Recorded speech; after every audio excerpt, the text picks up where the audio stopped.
Hey guys, welcome back to my YouTube channel. Unless you're new here, and in that case, welcome to my YouTube channel. In this video, I'm going to be talking about the reality of someone living with selective mutism. Growing up and up until my early mid-teen years, I struggled with selective mutism. I mostly overcame it by age 15, but I still struggle with speaking sometimes, but mostly when I'm really distressed or anxious, so it's not like an all the time thing, if that makes sense. Like, I don't have selective mutism anymore, like diagnostically, but I still struggle with related symptoms every once in a while. I feel like there's a lot of misconceptions about selective mutism and definitely not enough videos or research on it, which is one of the reasons I wanted to kind of explain the reality of it. I'm going to explain what selective mutism is.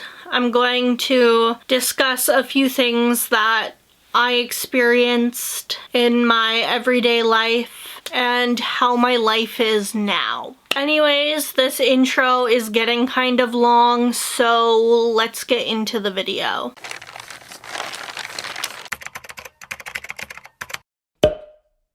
The first thing I'm going to talk about is what is selective mutism. Selective mutism is categorized as an anxiety disorder where a person is unable to speak in certain social situations, and it's commonly worse at places like school or around unfamiliar people. In familiar and comfortable settings, the person with selective mutism can talk and will talk, but as soon as you put them in one of their like trigger situations, it like feels impossible to talk. It's a weird feeling, but that's kind of how it goes. When people see that they can physically talk and they can talk when they're like, let's say at home, they feel like it's you choosing not to talk in certain situations, but that's not the case. With selective mutism, you feel like you cannot talk. Talking feels impossible. And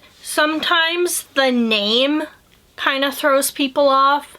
The name selective mutism kind of makes it seem like they're being selective about where they talk, but it's really, for most people, that they have so much anxiety inside them that they feel like they physically cannot talk. It's like, it feels like someone took away your vocal cords if someone tries to talk to you. Personally, I think it needs a different name because uneducated people see the name and then think that the person's just being defiant when the person is actually suffering with debilitating anxiety. And telling them to just talk makes things a million times worse. Selective mutism is most common in children, but is also seen in teens and adults. Basically, in short form, selective mutism is an anxiety disorder that makes speaking feel impossible while in a situation, place, or person that creates a lot of anxiety. Mostly, like, a common place is school,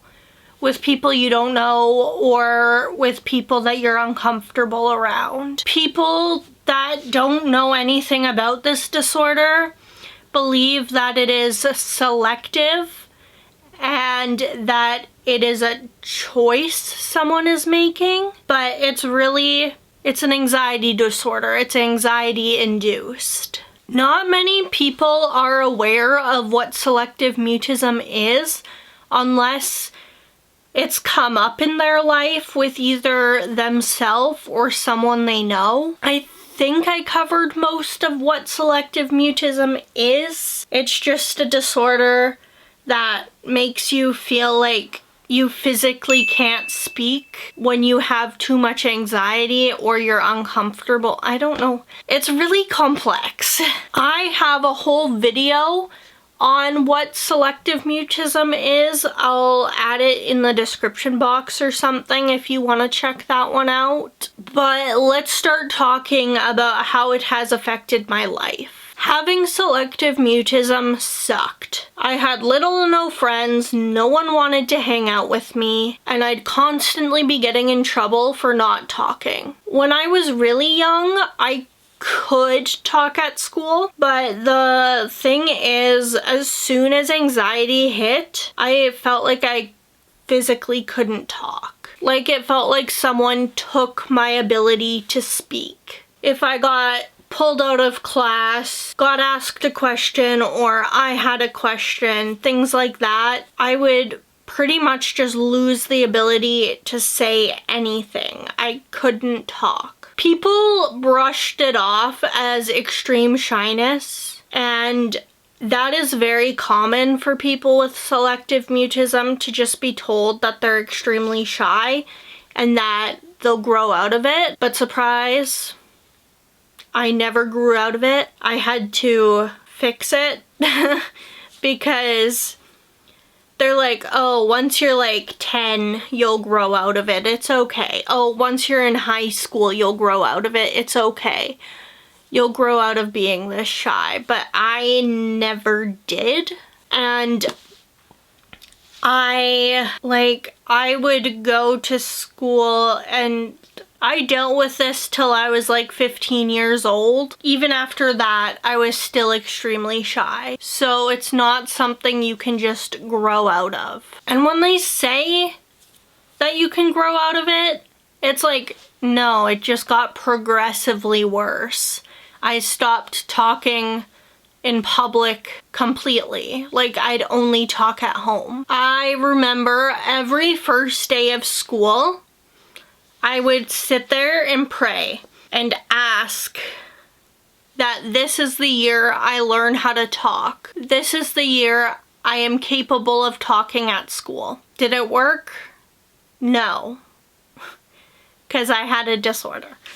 But that's what I do. Like, I would, every first day of school, I'd be like, okay, this is my year. I am going to talk this year. And then I'd get to school and just cry. Every single first day of school, I have cried. So I never succeeded on the whole I'm gonna be talkative, because I never talked. And like, by the time I was in grade 8, I wouldn't talk if I left the house.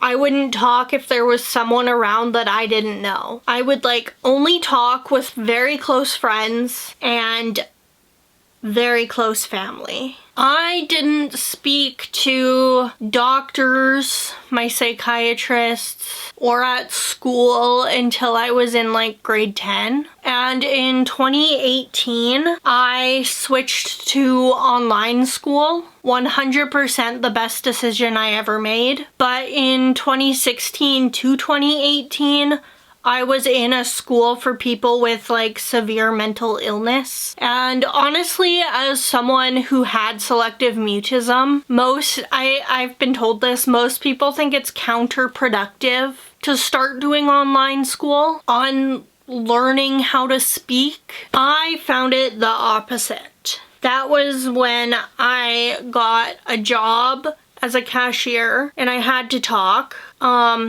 But this was after I started talking to people, so I just didn't struggle with it to the extent that I was before. At this point, it was mostly just with people that made me uncomfortable, but I could talk to people I didn't know. I could, I left the mental health school, mentally ill school, when, I was talking at that point to most people. And then when I switched to online, I didn't regress in that aspect. I actually got better in that aspect when I started my job. And I slowly started talking to more and more people. It was really hard work. yes, but that's just how it played out. And my friends, I've made so many friends from that job. I still talk to most of them. But I think school is what was the worst one for me for not talking. School was always the worst. And I think having a place where it wasn't school where I could work on talking, that's what kind of helped me get to where I am now. I did have accommodations at that job. I had accommodations because I'm autistic, and I also have OCD, so I had to do things a certain way, and if I shut down and wasn't talking, but they made me a sign that kind of explained why I'm doing things in a certain way. And that was really helpful because then people weren't as rude. I still had rude people, but it helped lessen my anxiety around it because there was less rude people. And like, once again about the school thing, real school, mentally ill school, whatever, just was not helping me in a way that was productive, because school was my biggest selective mutism trigger. And I know that's like a weird way to say it, but it's like that was where I struggled with selective mutism the most. It was also hard in the psych ward, and it's kind of obvious why. You're there 24/7.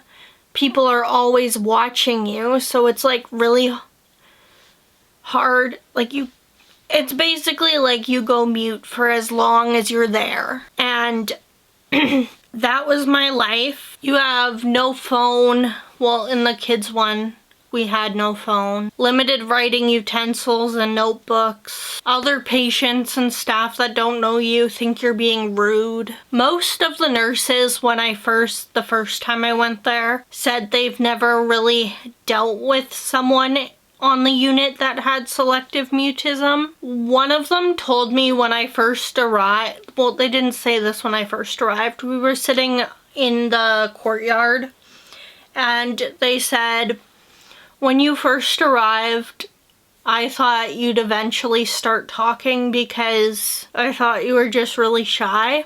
But that selective mutism is like a real thing that people go through, and it's hard. And now they have a better understanding of it, and that I actually feel like I can't talk. I think this was around my 4th admission.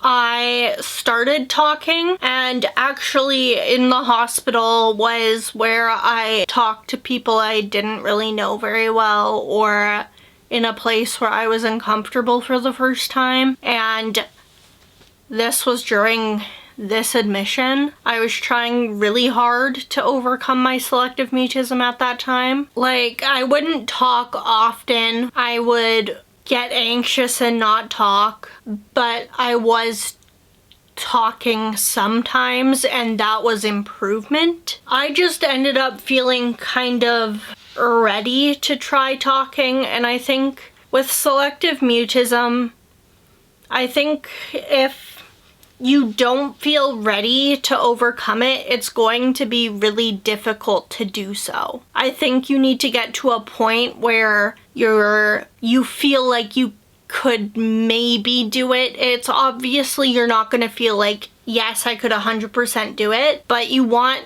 to be at a point where you could maybe try, where it's like a thought in your brain, maybe I could talk. And it took me a really long time to get to that point. Growing up, I hated that I felt like I couldn't talk. This was going on for almost my entire life, and it took a long time for me to feel like I even had a thought that maybe it's possible that I could talk. Talking regularly was a very long process.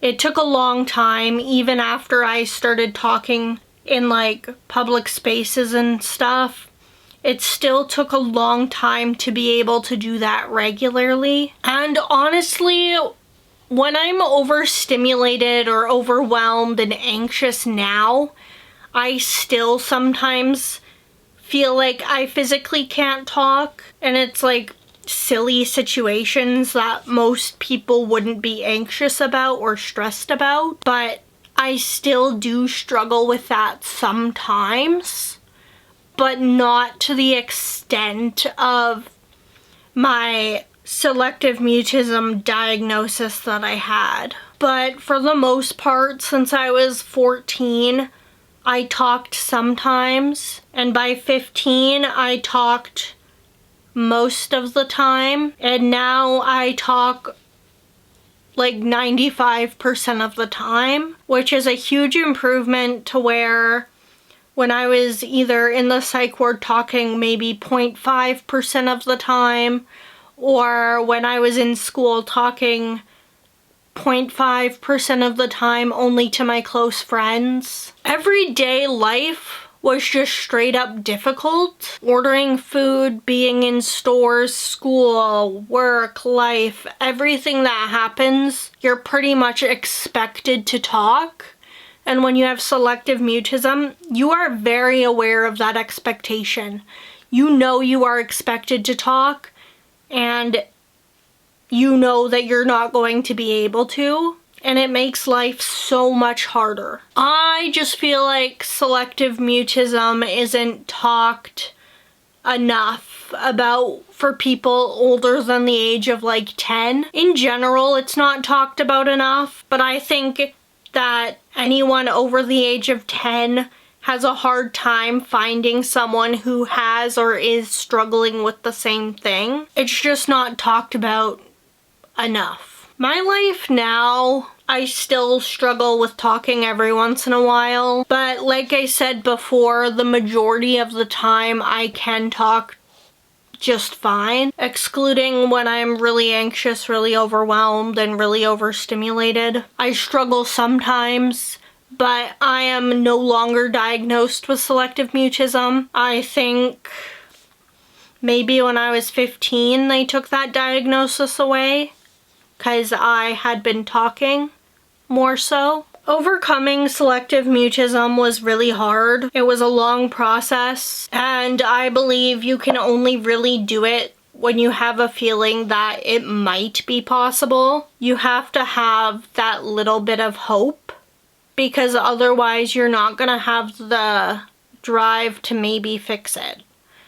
In my personal experience, people were trying all kinds of things to be able to get me to talk, and nothing worked until I thought maybe it was possible. It did take forever, but I did it. Now, being able to speak almost all of the time is so freeing. I love talking. I talk a lot when I do talk, and I know when I'm super anxious and stressed, I struggle, but talking almost like 99% of the time, I think that's a win.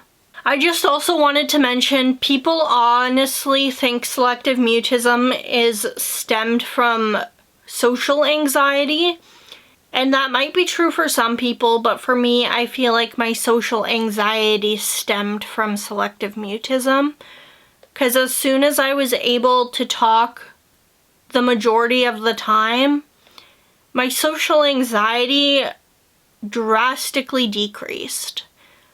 So I don't know if anyone else experienced that, if they've overcome selective mutism, but that's what I experienced. And that is it for this video. I kind of wanted to share my experience with and my experience overcoming selective mutism. I want to spread awareness because it's not talked about nearly enough. Selective mutism is so complicated and different for everyone.